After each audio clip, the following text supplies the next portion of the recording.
So I've done a lot of videos about games that are already out for the Steam Deck that are really exciting to play, that run well, and span a variety of different genres and all that. But what I haven't done yet is really talk about games that are coming to the Steam Deck, or at least I'm hoping are coming to the Steam Deck because they're slated for a PC release, that are going to be coming out over the next several months, or in 2023 in some cases. So that's what I wanted to do today, was just do something a little bit different, where instead of talking about games that are already pretty rad that you can play on the Steam Deck, rather just dive into some games that I've personally been keeping an eye on that I'm very excited to play on the Steam Deck, assuming that all comes to fruition over the next several months, or again, earlier in 2023.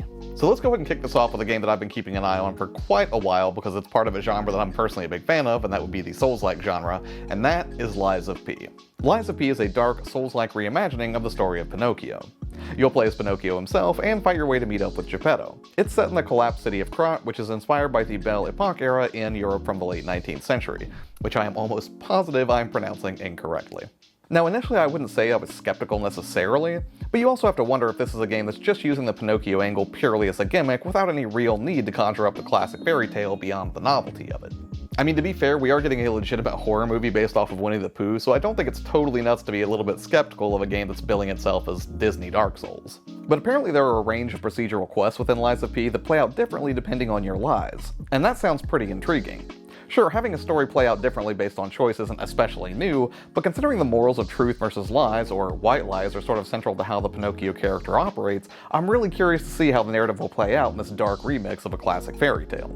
Plus, the combat we've seen so far from more recent trailers looks fast, fluid, and visually just stunning thanks to fluid animations and a variety of gorgeous environments. And the more I see of this, just the more curious I am, and I can't wait until we get a release date beyond just 2023. Next up is a weirdly long-awaited sequel to a game I already talked about in one of the first Steam Deck videos that I did on this channel, and that is Dead Island 2. Now, of all the games I was expecting to see at Gamescom, Dead Island 2 was definitely not one of them. I've talked about Dead Island on the channel before, and how despite being dated at this point, it's still a pretty fun zombie romp that served as a precursor to more complex efforts like Dying Light 1 and 2. But now we're getting this continuation of the Dead Island series, and it looks super fun. Although curiously it's set in LA instead of just, an island, but I'm guessing that an island will show up at some point, especially considering it has two other locations including San Francisco and a third other location that hasn't been revealed yet.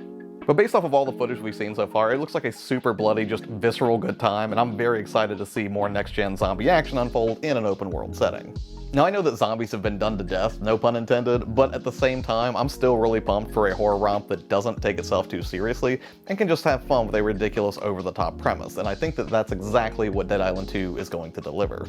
Next up is Atomic Heart. Now, this game looks absolutely fascinating to me because it's set in like this alt-history retro-future U.S.S.R. in the 50s, and it appears to be centered around a robot uprising, and man, I'm just getting some serious BioShock vibes from this one. But while it looks to take at least some influence from BioShock, what really gets me about this game is just what a fresh, weird premise it is. The environments from the trailers look totally stunning, and it appears that there's just as much of an emphasis on large, lush, open spaces to battle it out with these horrifying Soviet bots as there are on claustrophobic interiors. But in either scenario, this looks like it's going to be just chock full of true horror moments to sort of keep you on edge, and I am totally here for that. And taking all of this into account, I think what excites me the most about Atomic Heart is that it looks exactly like the sort of risky endeavor that I wish more big publishers would take with some weirder games. I mean, granted, a lot of the combat outline looks very familiar, but still, a premise this unique and with this kind of production values is super exciting, and I just can't wait to see more of what's going to be waiting for us whenever Atomic Heart drops in December.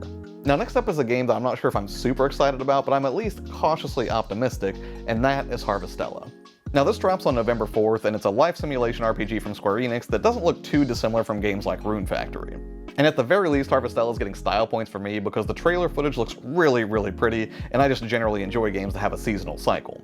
Now, my only real hesitation here is that I'm always a little suspicious of games that try to do too much or just try to do a whole lot. Like, I really liked Rune Factory 4, but I didn't fall in love with it or anything, and I think part of that is that the combat and adventuring portion just didn't feel as fleshed out and engaging to me as the farming simulation portion. But then the farming simulation portion felt a little bit too tedious for me. And then there were relationships to manage, which isn't normally my favorite part of games like this. But I'm really hopeful that Harvestella is going to give me a more streamlined farming simulation with slightly more engaging combat.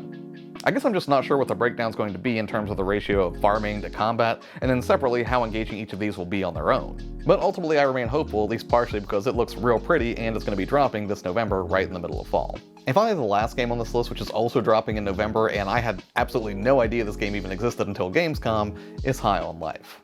And I'm really looking forward to this one because last year I went to hang out with some friends out west, and while I was staying out there, they introduced me to Trover Saves the Universe, which itself was really fun and hilarious and maybe a little bit gimmicky, but to be fair, this is another game from Justin Roiland of Rick and Morty fame and his Squanch Games studio. And as best as I can tell, the premise is that you want to stop aliens from using human beings as drugs, which...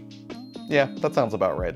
Now here's the thing, I'm not such a Rick and Morty fan or even a Justin Roiland fan that just the name would be enough to get me to buy in, but I have to say this looks like a much more fleshed out game than Trover Saves the Universe, and aside from what I'm sure will be some hilarious moments, I'm really loving the visual style here. Sure, talking or anthropomorphized alien guns has been done before, and I love this kind of weirdness in Oddworld Stranger's Wrath, but I'm drawn in here because in addition to just looking sort of cartoonish, it also looks like cartoonishly violent in a Doom Eternal sort of way, almost like somebody just smashed Clay Fighter and Doom together, and yeah, I think this is going to be a whole lot of fun, and I'm definitely looking forward to at least trying it out when it comes out this December. Alright, so that's it for this one. Again, this is not every game that came out of Gamescom or anything like that, but these were some of the notable ones that I saw, you know, for PC in particular that I assume will also be coming to Steam Deck given how popular that system has been lately. But hey, if there's anything that I missed here or any games that you would recommend or things that you're excited about from Gamescom or otherwise, please let me know in the comments below. As always, thanks for taking the time to watch these videos. It really means a lot to me. Have an amazing day, and I'll see you on the next one. Bye.